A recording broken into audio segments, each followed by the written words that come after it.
Hello, Telesur English present a new episode of China Now, our media's production that showcases the culture, technology, and politics of the Asian giant.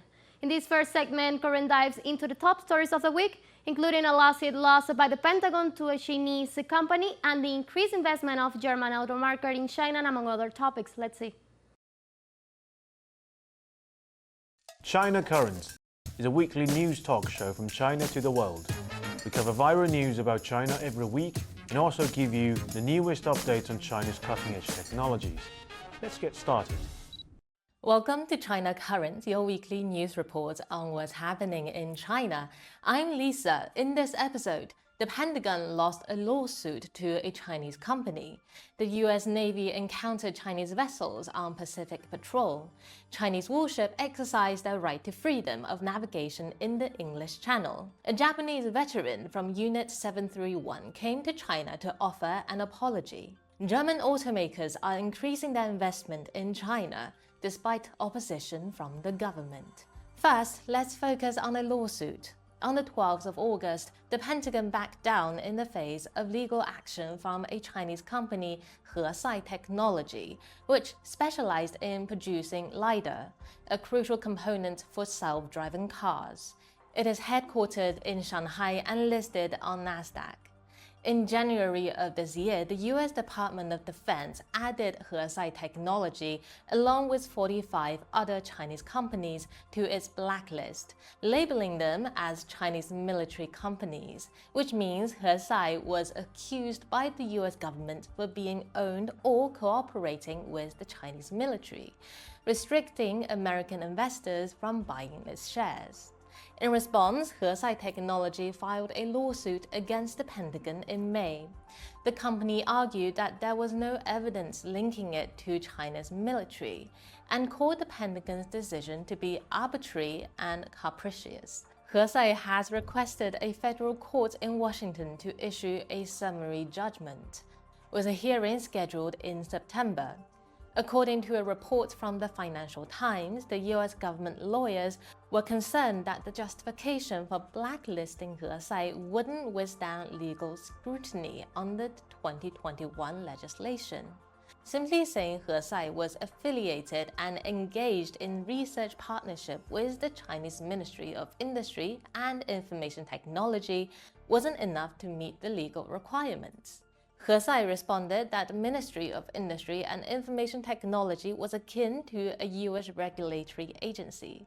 In fact, the department is mainly responsible for implementing policies in the fields such as postal service, internet, wireless, broadcasting, etc. If the Pentagon identified this department as a military office, they will need to similarly classify the Department of Commerce to be consistent. In the light of these concerns, the Pentagon has now decided to remove Hesai from its blacklist, acknowledging that it does not meet the legal criteria for inclusion. The Biden administration has consistently scrutinized the data security of Chinese high-tech products. However, Hesai has maintained that its products are strictly for commercial and civilian use, a claim supported by its partnership with US technology giants.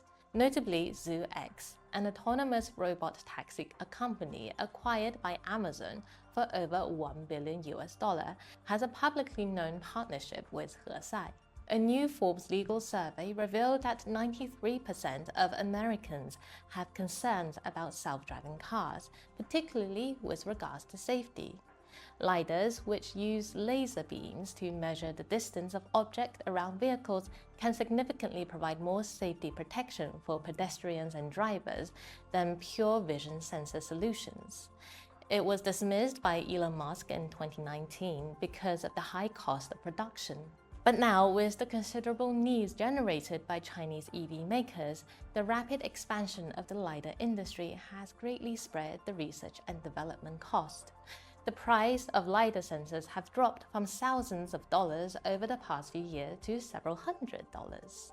According to industry research firm Yola Group, more than 70% of the world's automakers are now choosing to collaborate with Hesai in developing self-driving cars.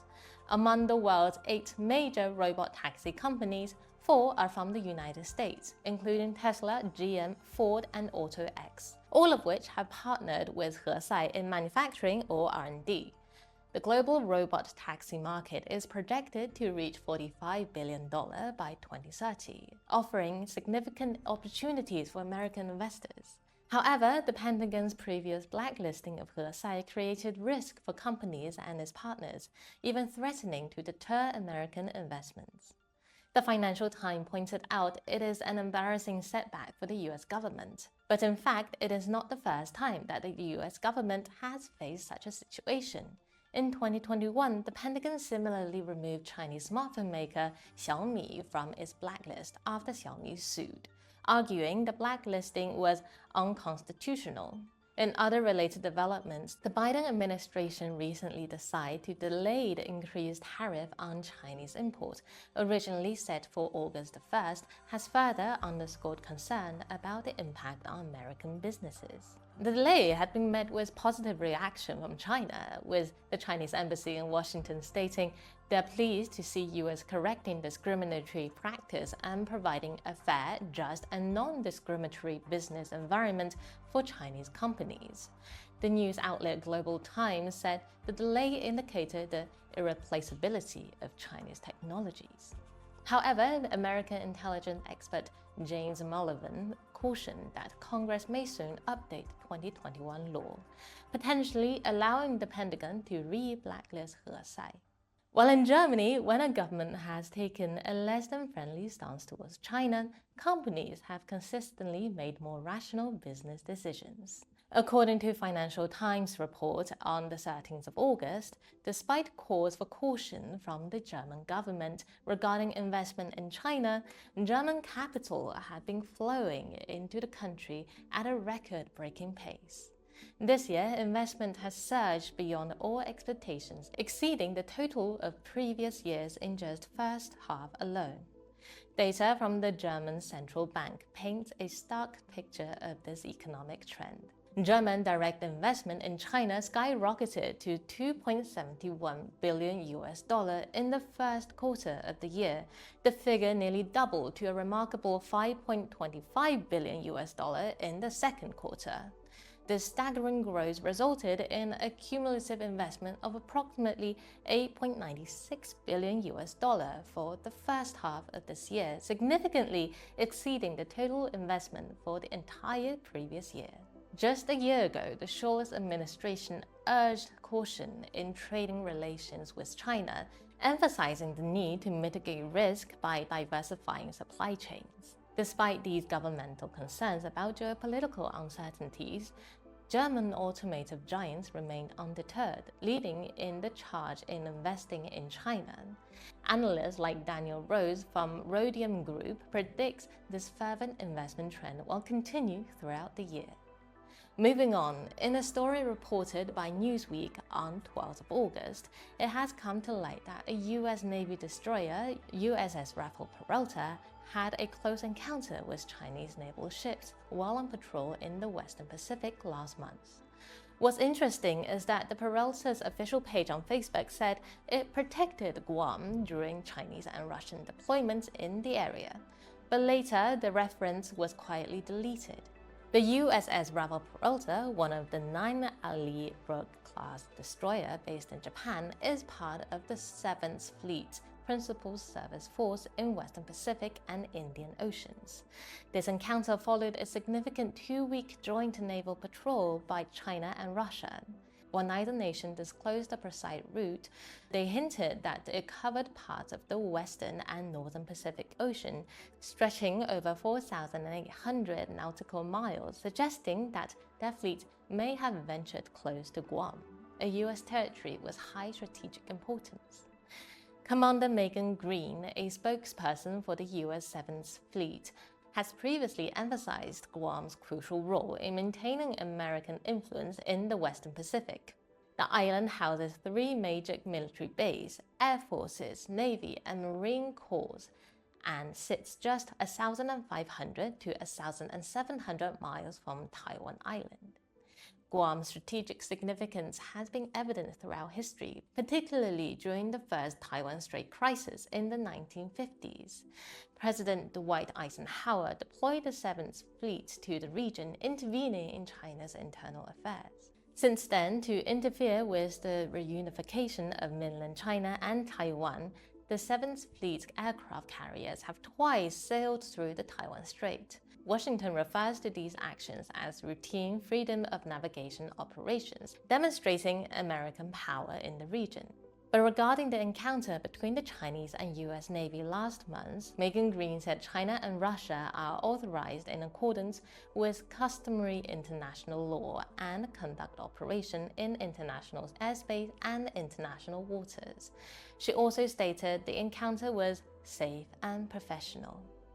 On a similar note, let's turn to the British Royal Navy. On the 10th of August, 2 Chinese warships traversed the English Channel for the second time in just 3 weeks. UK Armed Forces Minister Luke Pollard emphasized that the Royal Navy closely monitored the situation, ensuring the US remain, in his words, secure at home and strong aboard.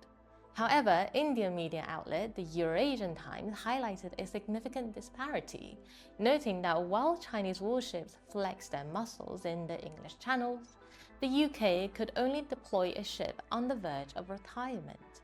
The ship was in fact the HMS Richmond, a 4,000-ton frigate that has been in service for nearly 30 years. In contrast, the 2 Chinese warships, exceeding 30,000 tons totally, have been in service for less than a decade. This raised questions about the UK's military capability. It is not the first time the HMS Richmond has encountered the Chinese Navy. Back in 2021, the same vessel navigated in the Taiwan Strait, a move profoundly displayed by the British Navy on social media. Now, just 3 years later, the ships met once again in the English Channel. Next up, a Japanese veteran has found the courage to stand up and acknowledge the war crimes committed by Unit 731. On the 13th of August, Shimizu Hideo, a former member of Japanese Biological Warfare Unit 731, went to China to express his apology. He was conscripted into Unit 731 at the age of 14 in 1945 and remained there until Japan's unconditional surrender a few months later. Upon his return to Japan, Shimizu was instructed to keep his involvement with the Unit 731 a secret. During his recent visit, Shimizu visited the former site of Unit 731 in Harbin. It is now an expedition hall displaying evidence of the war crimes committed by the unit. He recalled witnessing various specimens such as pregnant women and babies soaked in formalin. Shimizu bowed multiple times in front of a monument, expressing his deepest condolences to the victims. At the site, he offered a sincere apology and repentance to the Chinese people. According to Nanjing Daily, Unit 731 was responsible for the murders of over 200,000 Chinese civilians. According to Hackathon International, an American journal of medical, at least 300,000 people died of infectious disease resulting from the work of Unit 731 and its associated laboratories. Apart from China, the victims were from countries including Russia, Korea, the Philippines, and Indonesia. While individuals like Shimizu are actively seeking to apologize for Japanese war crime atrocities, the nation's leader continues to face criticism for its reluctance to fully acknowledge the past. On the 15th of August, Japan's Prime Minister Fumio Kishida included a symbolic donation to the Yasukuni Shrine, reignited debate about Japan's accountability for its war crime actions. This shrine honors numerous Japanese war criminals from World War II, including figures like Isoroku Yamamoto, the Japanese officer who commanded the attack on Pearl Harbor, and Masaharu Homma, responsible for the massacre of 30,000 American prisoners of war in the Philippines. And that is all for today. Thank you for watching this episode of China Current. If you have any thoughts or comments about our show, please reach us at the email address below. We look forward to hearing from you and see you next time.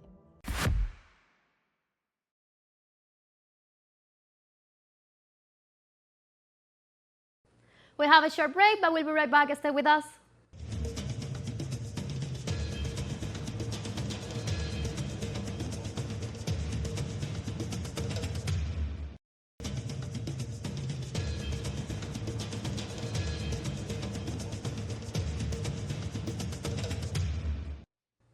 Welcome back to China Now. This week, the Thinkers Forums welcome Cambodian professor Keith Reid Shem and Bojana Vankowska from North Macedonia to discuss the challenges of the present world. Let's see. First, I'd like to thank China Academy for giving me the chance to talk at your studio today. My name is Chem Kiat Reddy. I'm a professor of technology humanity from Camtech University from Cambodia.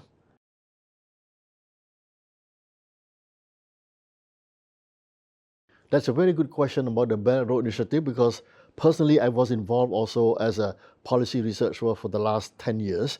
First, Cambodia being a developing country, we need to develop our infrastructures, road, highway, bridge, port, airport, etc. So with the support, with the funding from the loan from the Belt and Road Initiative, Cambodia was able, for example, to build a road from the capital Phnom Penh to the port Sihanoukville, and then that reduced the time of transportation from 5 to 6 hours to only less than 2 hours. So this is a very big logistical achievement for Cambodian government. On the other hand, also there's a lot of other collaboration. Particularly, I like to probably share an example about people-to-people connectivity because this year is a special year of the Belt and Road Initiative that focus on people-to-people. And for example, yesterday here, I have organized a dinner for 3 students, Cambodian students, who got a scholarship from the government of China.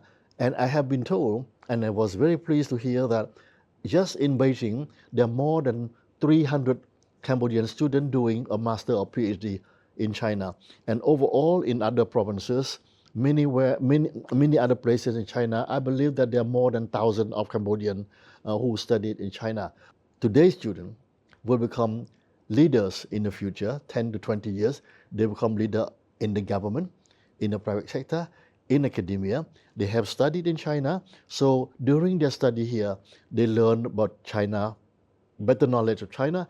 They have professors, they have friends. So I believe that in the future, the relationship between China and Cambodia will be even stronger because they have built a bonding during their stay here in Beijing and anywhere else in China for 2, 3, 4, 5 years. Yeah?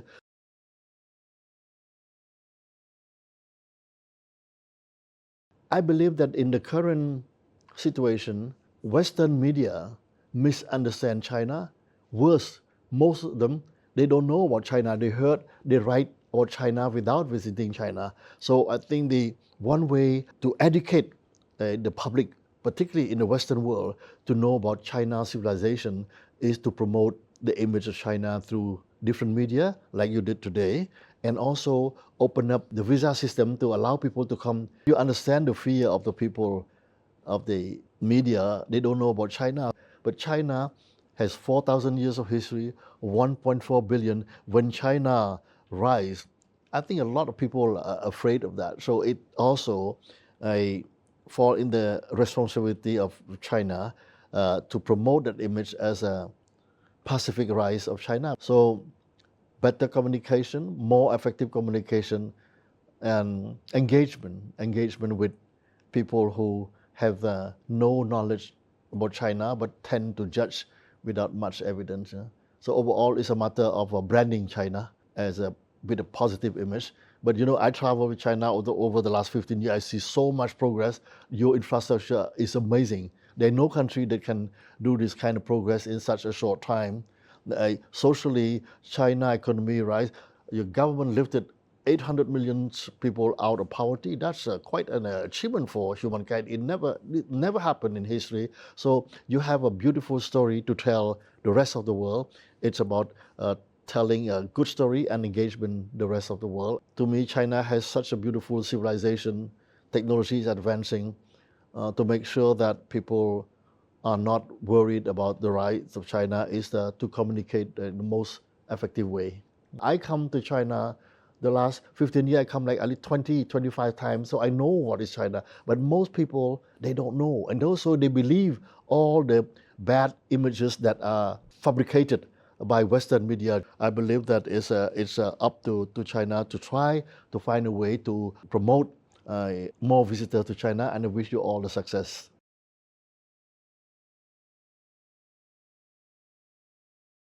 So if you look at the interaction between Cambodia and China, Cambodian people and Chinese people, it's a very long story. So about 1500 years ago, the king of ancient Cambodia sent Buddhist monk to China to translate Buddhist sutras from Sanskrit to Chinese. Also, on the other way around, the Emperor of China sent monks or doctors to learn herbal medicine in Cambodia. Also in Cambodia, there are many Chinese who migrated to Cambodia for 1,000 years. And in Cambodia, many Cambodians are descended from Chinese ancestors. Myself, my current name is Cambodian, but actually my initial name is Lee. My great-grandfather came from Fujian province. So with all this connection, if you go to Cambodia, you will meet a lot of Chinese overseas who decide to settle there. So there's a mixture of values that we use in our daily life. Buddhism and Confucianism all mixed together, and that would guide our life, trying to be prosperous, try to cultivate a society that is harmonious and prosperous.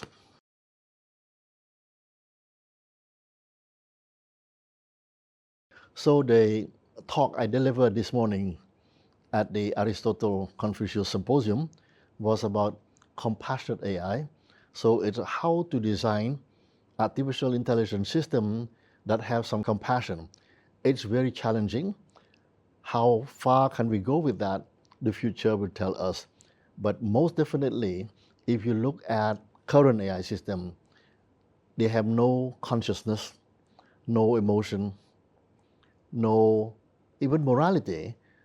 So how can we prevent a kind of wild development of technology of AI in the future that break all the rule of morality? Designer of AI system, engineers, scientists, philosopher, we have a role.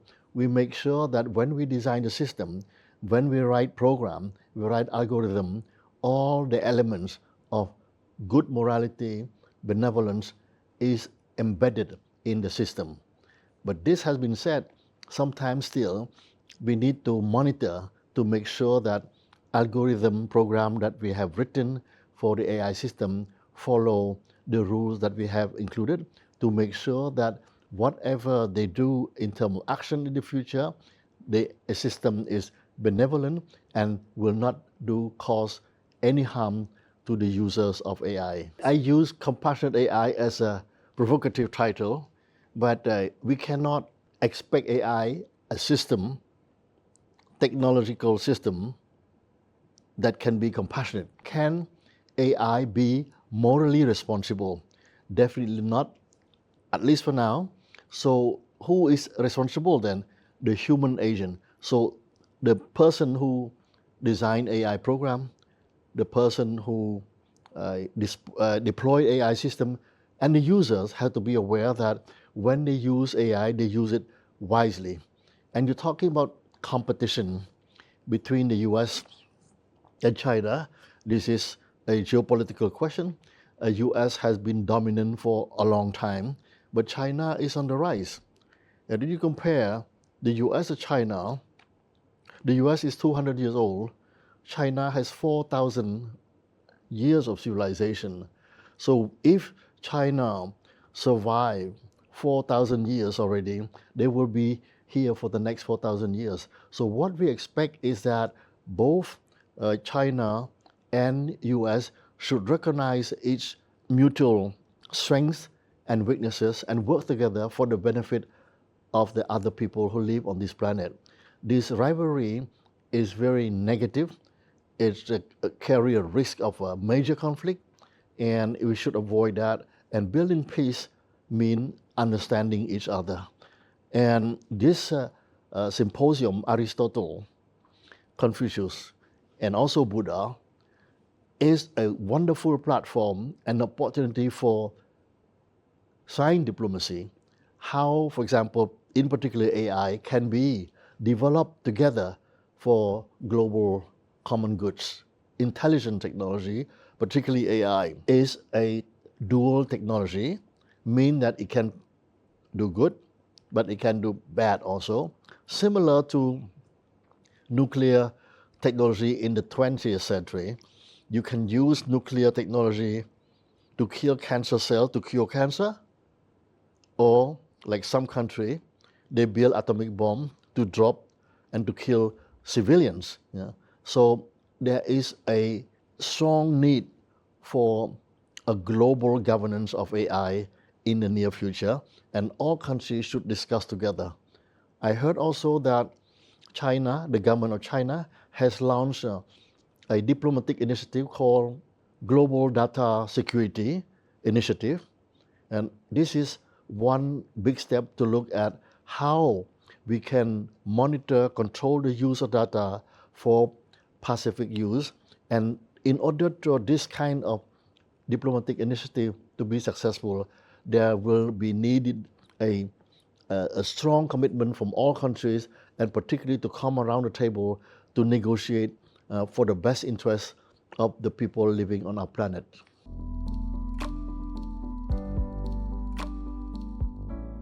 The Ukraine-Russian war is actually something that many peace researchers and even people out of academia could easily predict and warned about the future developments. But sadly, few people in power centers listen to scholars or intellectuals or peace activists.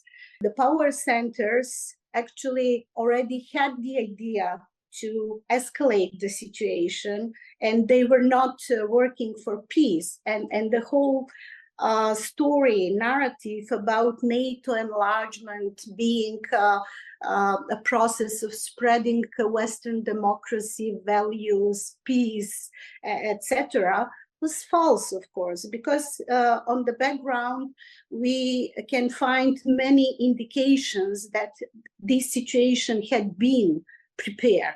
So in 2014, when Euromaidan took place, that was a colored revolution, of course, but few observers or analysts would notice that right after the Ukrainian colored revolution, the next one was Macedonia.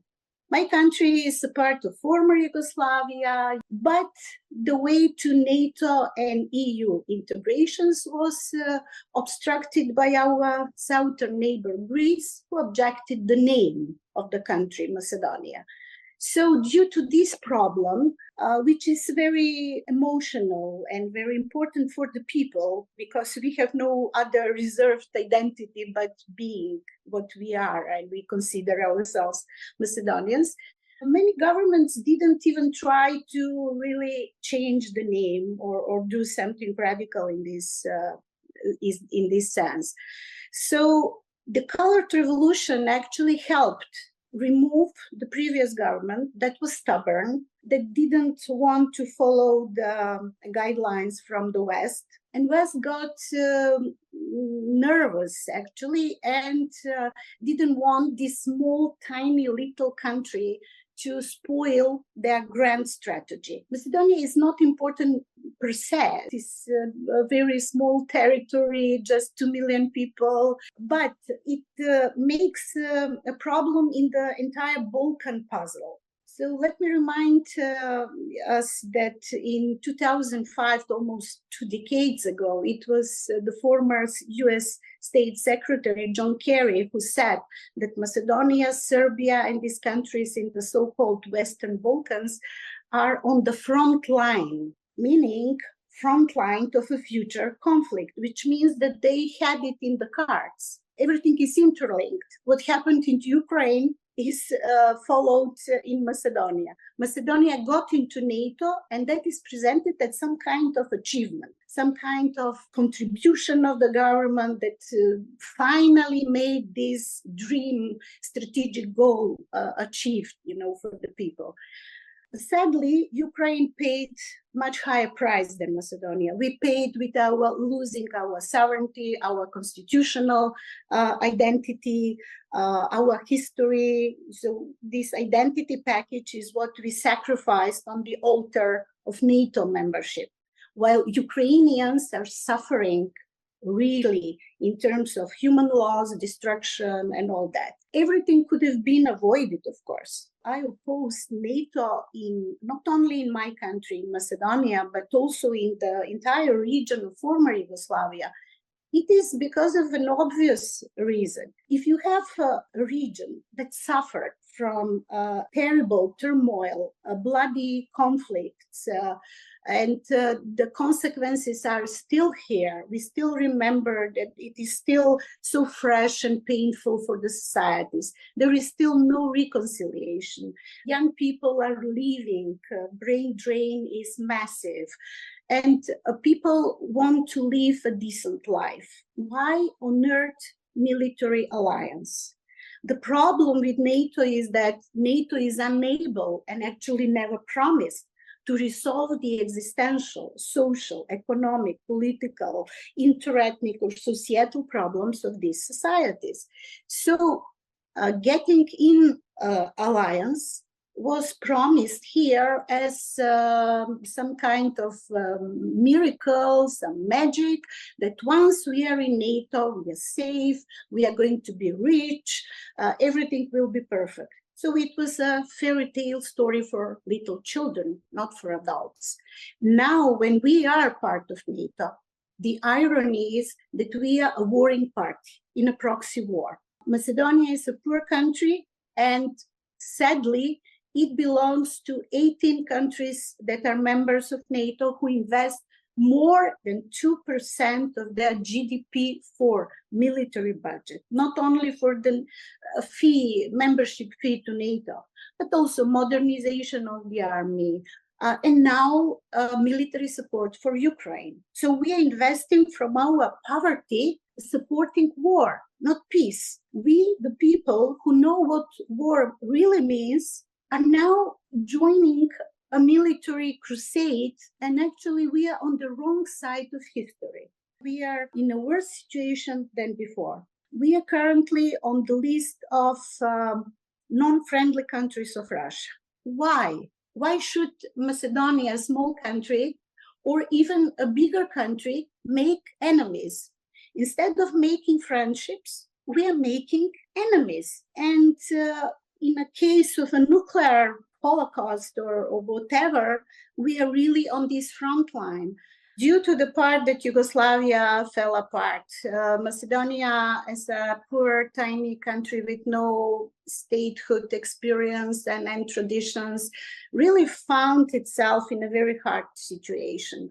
There was a narrative against our own historical traditions and identities, saying that we need to be part of the West, that we are the West. But somehow during the communist times, we are not allowed, or we were part of a different interest sphere or whatever. The problem is that the Balkans is on a geographic position where civilizations have been meeting each other, crossing each other, influencing each other. So we cannot be just the West. We are also the East, or we have something of our own to offer the world. Nevertheless, the NATO and EU as strategic goals have been highest on the top agenda of the political elites. Elites who were incapable, corrupted, didn't or were unable to provide for the people to cover the basic human needs, to establish the normal, decent state and everything else. So this is like a religion. Let's believe this, not question it. This is the TINA principle.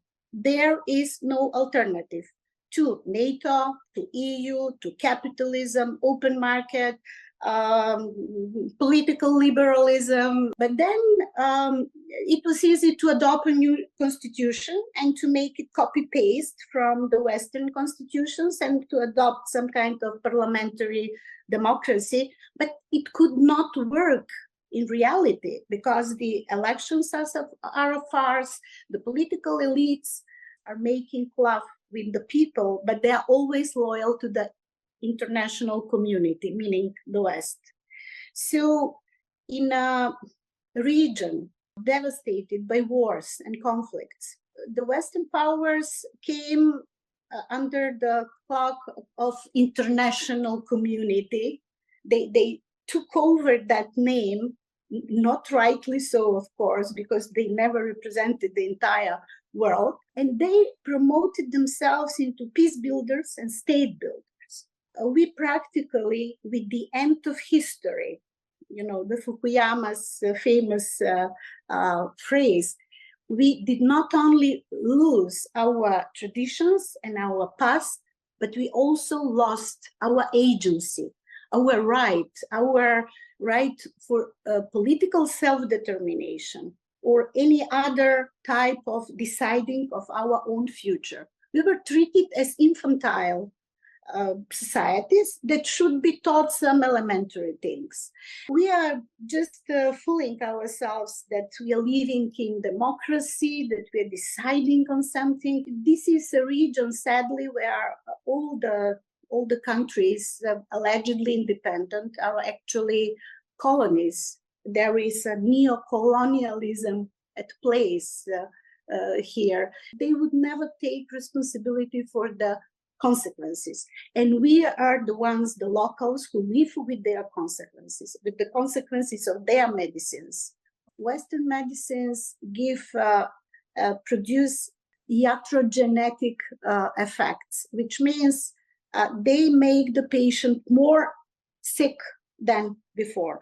We spoke about the foreign policy. I just cannot imagine that Macedonian elites simply deleted from their memory the fact that Yugoslavia was one of the major respected foreign policy players in a very critical period of time during the Cold War.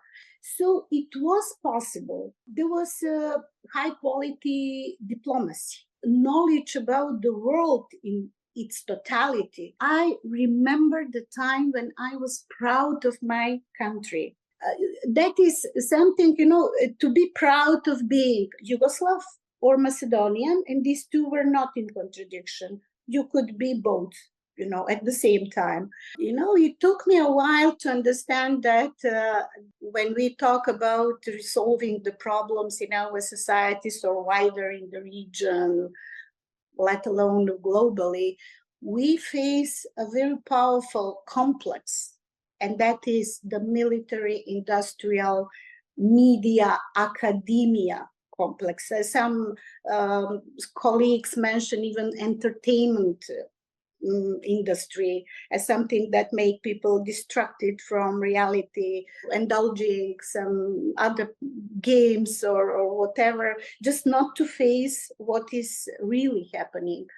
The real diagnosis and the root problem here is that for the last more than 3 decades, as we are allegedly independent states, the Western power centers actually designed the minds of the elites who are, as I said, loyal. They taught them, to talk with their language, their rhetoric, to behave in that way, and then that spread into the media, who are not professional or objective. They're financed by the Western funds. We never hear anything about China, about developments, technological, cultural. Now we are seeing on Olympic Games how far has China's sport gone with a lot of successes and all that.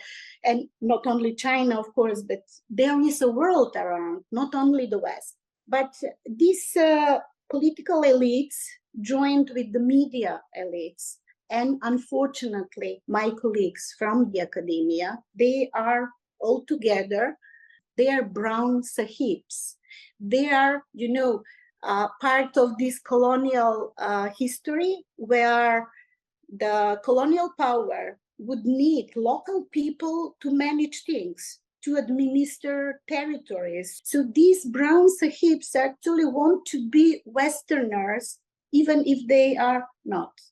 So this goes generation by generation. A country that is not allowed to have its internal sovereign home policy, it doesn't have foreign policy at all. I argue and I can prove that a country like mine and Montenegro and Bosnia-Herzegovina, or even Croatia that is part of NATO and EU, they even think that they don't need a foreign policy because somebody else decides on the main roads of where we are going, where to invest, where to fight, whom to fight, who is the enemy, who is the friend.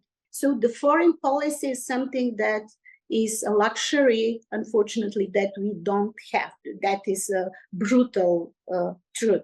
The decline of the West is nothing new. It is a long-term process. It was maybe 20 years ago. We were talking about that as a prediction that something is going to happen with this society because it is not sustainable.